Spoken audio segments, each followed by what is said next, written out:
Alexander Schild, zhotoviteľ najstarších fotografií Kisúc. Druhá polovica 19. storočia bola pre Kisúčanov obdobím razantných zmien. Najväčšou bolo bez pochyby zvykanie si na nové spoločenské pomery, v ktorých sa uhorská spoločnosť postupne zbavovala stáročných nánosov feudalizmu. Z užívateľov urbárskej pôdy sa nestali jej vlastníci zo dňa na deň, ale kvôli pôde niekdajší poddaní s pôvodnými zemepánmi viedli dlhoročné súdne spory. Pre rozvoj Kisúc mala veľký význam v prvej polovici 19. storočia výstavba stoličnej hradskej cesty vedúcej zo Žiliny do Slieska. Táto kamenná cesta, z ktorej sa do dnešných čias zachovalo už len niekoľko mostov v Krásne nad Kisúcou, uľahčila dopravnú dostupnosť Kisúc. Omnoho väčší význam pre hospodársky rozvoj Kisúc však mala výstavba Košicko-Bohumínskej železnice koncom 60. rokov 19. storočia.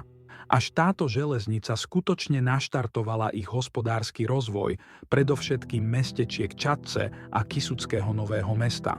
Jedným z inžinierov na tejto železnici, ktorý budoval aj úseky na Kisuciach, bol Peter Rád.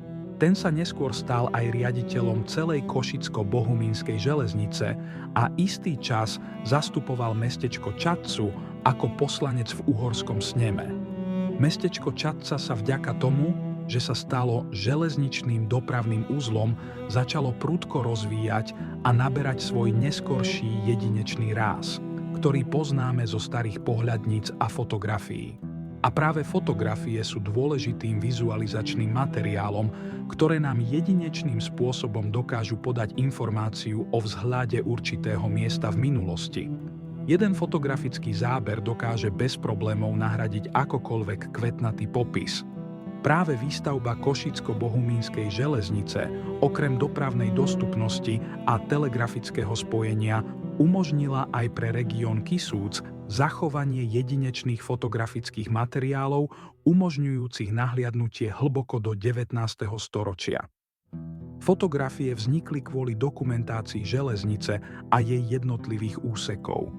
Samotná železnica sa začala používať 1. júla 1872, kedy prvá jazda po celej dĺžke 367 km zabrala párnou lokomotívou 13 hodín a 18 minút.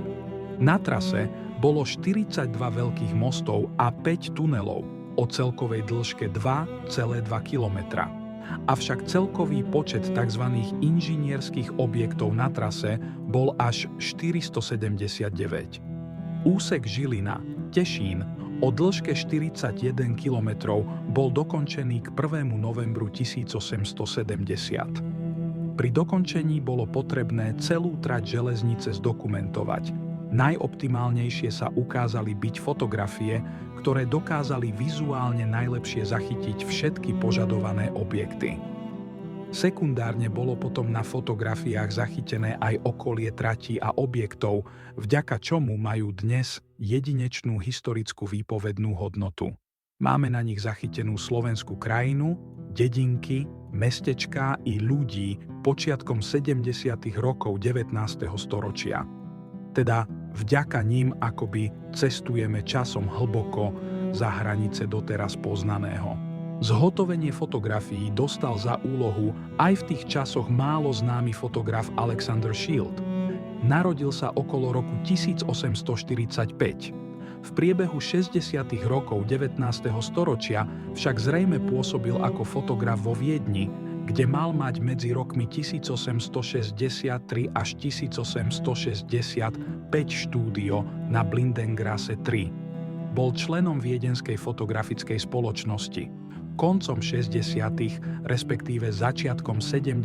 rokov presunul svoje pôsobisko do Pešti, kde najskôr pôsobil v roku 1870 v budove Cisárskych kúpeľov. Neskôr presunul štúdio na ulicu Nagimezo 21, kde je dnes kaderníctvo. Potom si spoločne s kolegom Eugenom Geislerom otvorili štúdio na frekventovanom námestí Egietem Ter 3, ktoré pôvodne prevádzkoval fotograf Alois Rostagáni.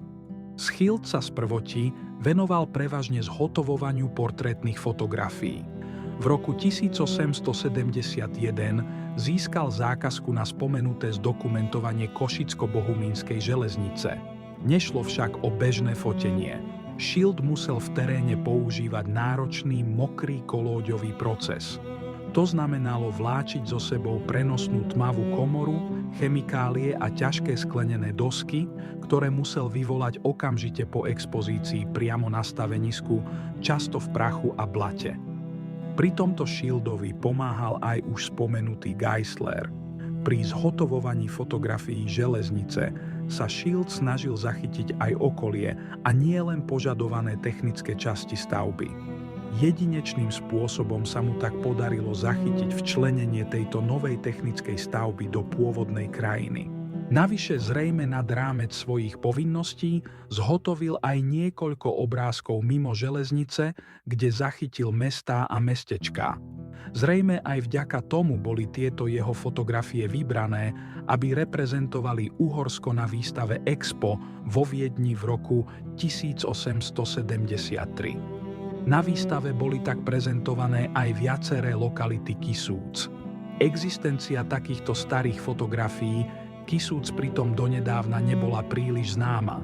Schované boli vo viacerých fotoalbumoch, ktoré sa dnes nachádzajú v rozličných inštitúciách na území Maďarska, Rakúska či Nemecka. Počet obrázkov v týchto pôvodných fotoalbumoch je variabilný od 48 až po 109. Po roku 1874 sa Schild pravdepodobne vrátil do Viedne, kde aj zomrel 11. mája 1911. Schildova práca predstavuje približne 120 unikátnych záberov na celej trase z Košíc do Bohumína.